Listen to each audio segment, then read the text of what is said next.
First నుంచి సంజన గారికి ఆ, ఈ పవన్ అండ్ రీతు వాళ్ళ యొక్క రిలేషన్ కానీ ఆమె అంతగా నమ్మటం లేదు. సమ్ ఫేక్ రిలేషన్ అన్నట్టు ఆమె యొక్క ఉద్దేశం. అదే మాట ఒకసారి మాధురి గారితో కూడా మాట్లాడుకున్నారు వాళ్ళు. సో నామినేషన్ ప్రక్రియలో కూడా పవన్తో కూడా నేను కొంచెం గట్టిగా మాట్లాడతాను రీతుతో అన్నట్లు ఏదో చెప్పినట్లు ఉన్నారు అక్కడ వాష్ బేసిన్ దగ్గర.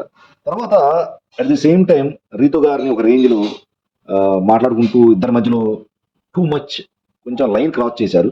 యాక్చువల్గా సంజన గారు ఏదో కొన్ని బ్యాడ్ వర్డ్స్ మాట్లాడారంట. సో అవి అక్కడ బీప్ వేశారు. And at the same time Kalyan గారు కూడా ఏదో మాట్లాడారంట. సో దాన్ని కూడా ఎడిట్ చేస్తారు, అది సహజంగా జరిగేదే. సో సంజన గారు అలా మాట్లాడటం అనేది కరెక్ట్ కాదు. సమ్ ఏదో బ్యాడ్ వర్డ్స్ మాట్లాడారంట. సో నైట్ అయితే కూర్చుంటారని ఇంకేదో కొంచెం లైన్ క్రాస్ చేశారు, బ్యాడ్ వర్డ్స్ మాట్లాడారు అంటున్నారు. అది ఎంతవరకు కరెక్ట్ మనకు తెలియదు.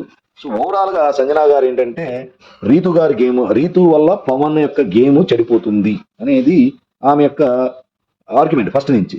సో అదే ఎక్స్ప్రెస్ చేయాలని సంజన గారు ట్రై చేశారేమో అని నాకు అనిపించింది.